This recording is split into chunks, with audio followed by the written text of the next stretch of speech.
চর্যাপদ বাংলা সাহিত্যের সর্বপ্রাচীন তথা আদিমতম নিদর্শন। চর্যাপদই হল বাংলা ভাষার শুরুর দিকের একমাত্র প্রামাণ্য ভাষাতাত্ত্বিক উপাদান। আর এই চর্যাপদ সংক্রান্ত গুরুত্বপূর্ণ তথ্য সমৃদ্ধ আলোচনা আমাদের চ্যানেলে আমরা আগেই করেছি, যেখানে চর্যাপদের আবিষ্কার, পুঁথি পরিচয়, পদ পরিচয়, পদকর্তাদের আলোচনা সবটাই কিন্তু সেরে ফেলেছি। তোমাদের মধ্যে যদি কেউ সেই ভিডিওটি না দেখে থাকো তাহলে ওপরে দেওয়া আই বাটনে ক্লিক করে দেখে নিতে পারো। আজ সেই চর্যাপদ থেকে একটি খুব গুরুত্বপূর্ণ প্রশ্ন যা তোমাদের তৈরি করতেই হবে পরীক্ষার জন্য, তার উত্তর সম্পূর্ণ সহজ ভাষায় আলোচনা করে দেব।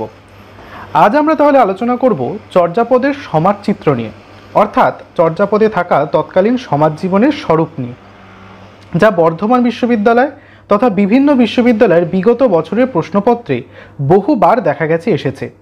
তাই এই গুরুত্বপূর্ণ প্রশ্নের আলোচনা চলো শুরু করা যাক। ভিডিওটা শুরু করার আগে একটা অনুরোধ, ভিডিওটা ভালো লেগে থাকলে অবশ্যই ভিডিওটিকে একটি লাইক করে বন্ধুদের সঙ্গে শেয়ার করতে ভুলবে না। চ্যানেলে যদি নতুন হয়ে থাকো তাহলে অবশ্যই চ্যানেলটিকে সাবস্ক্রাইব করে পাশে থাকা বেল আইকনটি প্রেস করে চ্যানেলের সঙ্গে থাকবে। আর যদি এরকম ভিডিও বা এরকম নোট তোমাদের প্রয়োজন হয় তাহলে কিন্তু অবশ্যই কমেন্ট বক্সে কমেন্ট করে জানাতে ভুলবে না যে আর কোন কোন নোট তোমাদের প্রয়োজন। বর্ধমান বিশ্ববিদ্যালয়ের পরপর ক্লাসগুলো এভাবেই আসবে। যারা পরপর ক্লাস পেতে চাও তারা কিন্তু অবশ্যই চ্যানেলটিকে সাবস্ক্রাইব করে বেল নোটিফিকেশনটা অন করে রাখবে, যাতে সবার প্রথমে আমি যখন ভিডিও দেবো তোমরা কিন্তু সেই নোটিফিকেশনটা যাতে পেয়ে যাও। তাহলে চলো খাতা পেন নিয়ে তোমরা এই গুরুত্বপূর্ণ নোটটা কিন্তু লিখে নাও। দেখো, বলছে প্রশ্নের দিকে তাকাও। চর্যাপদাবলিতে সামাজিক জীবনের যে ছবি ফুটে উঠেছে তা বুঝিয়ে দাও, অথবা ঘুরিয়ে ফিরিয়ে প্রশ্নটা দিতে পারে বাংলা ভাষা সাহিত্যের ইতিহাসে বা বাংলা ভাষা সাহিত্যের ইতিহাসে চর্যাপদের সামাজিক চিত্র আলোচনা করো। বিগত কিছু প্রশ্নের বা বিগত বছরের কিছু প্রশ্ন যদি আমরা পর্যালোচনা করি তাহলে দেখতে পাবো বর্ধমান বিশ্ববিদ্যালয় সহ বিভিন্ন বিশ্ববিদ্যালয়ের সেমিস্টারের প্রশ্নে কিন্তু এই প্রশ্নটা ঘুরে ফিরে বারে বারে এসেছে। তাই দ্বিতীয় সেমিস্টারের জন্য তোমাদের কিন্তু এই প্রশ্নটা খুব গুরুত্বপূর্ণ, এখন থেকে কিন্তু প্রস্তুতি নাও। দেখো উত্তরটা কিভাবে লিখলে আমরা 10 নম্বরের উপযোগী নম্বর পেতে পারি। প্রথমে আমরা ভূমিকা পয়েন্ট করব। কিভাবে লিখবো দেখো, চর্যাপদ গৌড়বঙ্গের আদি ভাষ্যকাব্য। এতে হাজার হাজার বছর পূর্বের বঙ্গদেশের সামাজিক, রাজনৈতিক ইতিহাস সহ বহু উপকরণ ছড়ানো রয়েছে। চর্যাপদের পটভূমি হল নদীমাতৃক বাংলাদেশ। নদ নদী, নৌযাত্রা, নৌকার অঙ্গ প্রত্যঙ্গের বিভিন্ন পরিভাষিক নাম, নৌপথে বাণিজ্য, জলদস্যুর হানা, পথে বাটপাড়ের ভয়, দিন আনা দিন খাওয়া মানুষের প্রতিদিনের জীবন সংগ্রাম, দুঃখের মধ্যে জীবনের সামান্য আনন্দটুকু খুঁজে নেওয়া, এ সমস্তই বাংলাদেশের চিত্র। চর্যাপদে প্রাচীন বঙ্গের প্রাগার্য কয়েকটি জনগোষ্ঠীর পরিচয় বেশ উজ্জ্বল। মোটামুটিভাবে খ্রিস্টীয় 10ম থেকে দ্বাদশ শতাব্দী হল চর্যাপদের ইতিহাসের সামাজিক ও রাজনৈতিক পটভূমি। পরবর্তী প্যারা করে আমরা লিখব, চর্যা গীতিকারেরা একই সঙ্গে সাধক ও কবি। ব্যক্তিগত সাধনার সহজানন্দ উপলব্ধিকে প্রত্যেক চর্যাকার তার নিজস্ব শিল্পরীতিতে প্রকাশ করেছেন। চর্যাকারেরা বাস্তব জীবনের বিভিন্ন চিত্রকে রূপক হিসেবে ব্যবহার করেছেন তাদের রচিত পদগুলিতে। সেজন্য চর্যাপদ থেকে তখনকার সমাজ জীবন সম্পর্কে অনেক কথাই জানা যেতে পারে। নিম্নে চর্যাপদের সামাজিক চিত্রগুলি আলোচনা করা হলো। সামাজিক চিত্রের ক্ষেত্রে প্রথম পয়েন্ট আমরা লিখব বর্ণভেদ। কীরকম বর্ণ পরিচয় ছিল চর্যাপদকালীন সময়। চর্যাপদের পদগুলিতে নিম্নবর্গীয় ডোম, শবরদের মতো মানুষ সাধারণ জনবসতি থেকে দূরে বসবাস করত। উচ্চবর্ণের মানুষেরা এইসব নিম্নবর্গের মানুষের ছোঁয়া বাঁচিয়ে চলার চেষ্টা করত। চর্যাপদের একটি পদকে উদাহরণ হিসেবে ধরা যেতে পারে, যেমন কি নগর বাহিরে ডম্বি তোহরি কুড়িয়া ছই ছই যাহস ব্রাহ্মণ নারিয়া। এরকম কোট লাইন কিন্তু তোমাদের উত্তরের ক্ষেত্রে ব্যবহার করতে হবে, তাহলে কিন্তু উত্তরের মানটা আরও বেড়ে যাবে।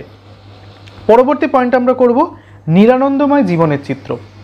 চর্যাপদের সমাজে প্রান্তীয় মানুষগুলি নিরানন্দময় জীবনের দৈনন্দিন বাস্তবতার ছবি ফুটে ওঠে। এদের এই অভিশাপগ্রস্ত জীবনে একমাত্র বিনোদন ছিল যূথবদ্ধ নাচ, অর্থাৎ কি একসঙ্গে নৃত্য করা, গান এবং গ্রামীণ উৎসব। পরবর্তী পয়েন্ট করব জীবিকা। চর্যায় যে জনসমাজের কথা বর্ণিত হয়েছে তা মূলত অনার্য জনগোষ্ঠী। শুধু কৃষিকাজ নয়, পশু শিকার, মৎস্য শিকার, তাঁত বোনা, চাঙারি তৈরি করা, নৌকা যাওয়া, মদ তৈরি ও বিক্রি করা, জঙ্গলের গাছ কাটা ও অন্যান্য বৃত্তি অবলম্বন করে যারা জীবিকা নির্বাহ করে তাদের কাহিনী অত্যন্ত বিশ্বস্ততার সঙ্গে চিত্রিত হয়েছে। পরবর্তী পয়েন্ট বলছে পারিবারিক জীবনযাপন।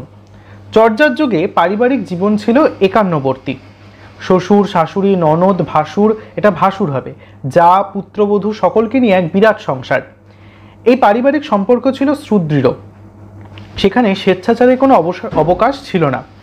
নিম্ন শ্রেণীর মধ্যে এই নৈতিক বিচারের শিথিলতা পরিবারের মধ্যে ছিল বলে জানা যায়। সেখানে শাশুড়িকে ফাঁকি দিয়ে রাত্রে বাড়ির বউ অভিসারে যাচ্ছে, পরস্ত্রীর প্রতি আসক্তি, নিম্নবর্গের নারীর সঙ্গে উচ্চবর্ণের পুরুষের অবৈধ সম্পর্ক, সুরির দোকানে বসে মদ্যপান প্রভৃতি এইসব সমাজচিত্র নিম্নবর্গের মানুষদের মধ্যে দেখা দিত। প্রভৃতির যেসব চিত্র চর্যাপদে রয়েছে তা দেখে মনে হয় যে সেই যুগে সমাজের কোনো কোনো স্তরে ব্যভিচারও বর্তমান ছিল। নেক্সট বলছে আহার্য বস্তু বা খাদ্য। প্রধান খাদ্য হিসেবে ভাত ও অন্যান্য আহার্য বস্তু হিসেবে দুধ, মাছ ও মাংসের উল্লেখ পাওয়া যায়। পরের পয়েন্ট আমোদ প্রমোদ ও বিনোদন। সেকালের বাঙালিরা অবসর সময়ে খেলাধুলা করত। খেলাধুলার মধ্যে জনপ্রিয় ছিল দাবা। নাটক ও নৃত্যগীতের প্রতি তৎকালীন বাঙালির ছিল বিশেষ ঝোঁক। মেয়েরা নৃত্যগীতে নিপুণ ছিল, মেয়েরা নাচত, পুরুষেরা গান গাইত। সেকালে মাদল, পটহ, ডমরু, বাঁশি, একতারা, বীণা প্রভৃতি বাদ্যযন্ত্র, এছাড়াও সে সময় কর্পূর সহযোগে পান খাওয়া ছিল বিশেষ বিলাসিতা। পরবর্তী পয়েন্ট উৎসব অনুষ্ঠান। চর্যাপদকালীন সময় কেমন উৎসব অনুষ্ঠান সেলিব্রেট করা হতো। চর্যাপদের যুগে বরের বাজনা বাজিয়ে বিয়ে করতে যাওয়ার রীতি প্রচলিত ছিল। এমনকি চর্যার কোনো কোনো পদে যৌতুক প্রথারও উল্লেখ পাওয়া যায়।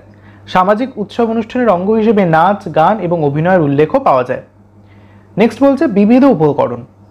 চর্যাগীতিতে সেকালে প্রচলিত নানা উপকরণের উল্লেখ আছে। তার ফলে চর্যার সমাজ জীবনের একটা সামগ্রিক পরিচয় জানা সম্ভব হয়েছে। গহনার মধ্যে থেকে নূপুর, কঙ্কন, মুক্তাহার, কানের মুখ দেখা বা চুল বাঁধার জন্য দর্পণ বা আয়না ব্যবহার হতো। বাদ্যযন্ত্রের মধ্যে কারানকাড়া, পটহ, মাদল, একতারা, কাঁসি, ডমরু, বীণা, বাঁশি প্রভৃতির উল্লেখ পাওয়া যায়। গৃহস্থ ঘরের নানা নিত্য ব্যবহার্য উপকরণের পাশাপাশি খাট, পিঁড়ি ও মাদুরের ব্যবহার ছিল। এছাড়াও কুড়ে ঘর, আতুর ঘর, গোয়াল ঘর, ভাড়ার ঘরের উল্লেখ আছে। এ সময় গহনা প্রস্তুতের উপকরণ হিসেবে সোনা, রূপা জাতীয় ধাতুরও উল্লেখ পাওয়া যায়। এখানে আরেকটি কোটলাইন আমরা ব্যবহার করতে পারি, সোনে ভরতি করুণা নাবি, রূপা থই নাহিকো ঠাবি। অর্থাৎ কি, সোনায় নৌকা ভরে গেছে, রূপা রাখবার জায়গা নেই। লাস্ট আমরা পয়েন্ট করব সতর্কতামূলক ব্যবস্থা। চর্যাপদের যুগে চোর ও ডাকাতের যেমন উপদ্রব ছিল, তেমনি তার বিরুদ্ধে সতর্কতামূলক ব্যবস্থাও ছিল করা। শেষে আমরা লিখব উপসংহার। কিভাবে লিখব? প্রবহমান মানব জীবন মানুষের সমাজ ও প্রাকৃতিক সৌন্দর্য সাহিত্যের উপকরণ। বাংলা সাহিত্যের আদিমতম নিদর্শন চর্যাগীতি পদাবলী। কাব্যে সমসাময়িক সমাজ জীবনের ব্যাপক পরিচয় পাওয়া যায়। চর্যার কবিরা ছিলেন সাধক, তারা সহজানন্দ লাভের সাধক। সাধনার দ্বারা অন্তরের উপলব্ধ সত্যকে প্রতিভাসিত করে নানা কাহিনীর মধ্যে দিয়ে প্রসঙ্গ উত্থাপন করে রূপক, উপমাদি, অলঙ্কার, চিত্রকল্পের ব্যবহারের মাধ্যমে নানা কাহিনীর মধ্যে সাধনার সত্যকে ব্যঞ্জিত করে তুলেছেন। তারা তাদের অন্তরের তত্ত্বকথার সঙ্গে বৃহত্তর বাংলার জনজীবন ও সমাজ ব্যবস্থার পরিচয় একত্রিত করে জীবন্ত ও প্রাণোচ্ছল করে চর্যা গীতি পদাবলীতে উপস্থাপন করেছেন। এই ছিল তাহলে চর্যাপদের সমাজ জীবনের সম্পূর্ণ নোট আলোচনা। আজকে ভিডিওটা তাহলে এখানেই শেষ করছি। আশা করছি ভিডিওটা তোমাদের উপকারে লেগেছে কিছুটা হলেও। যদি লেগে থাকে তাহলে অবশ্যই কমেন্ট করতে জানাতে ভুলবে না। ভালো লেগে থাকলে লাইক করে বন্ধুদের সঙ্গে শেয়ার করতেও কিন্তু ভুলো না। চ্যানেলে যদি নতুন হয়ে থাকো তাহলে অবশ্যই চ্যানেলটিকে সাবস্ক্রাইব করে পাশে থাকা বেল আইকনটি প্রেস করে রাখবে পরবর্তী এরকম নতুন ধরনের নোটের ভিডিও পাওয়ার জন্য। দেখা হচ্ছে তাহলে পরের ভিডিওটিতে। সকলে ভালো থেকো, টাটা।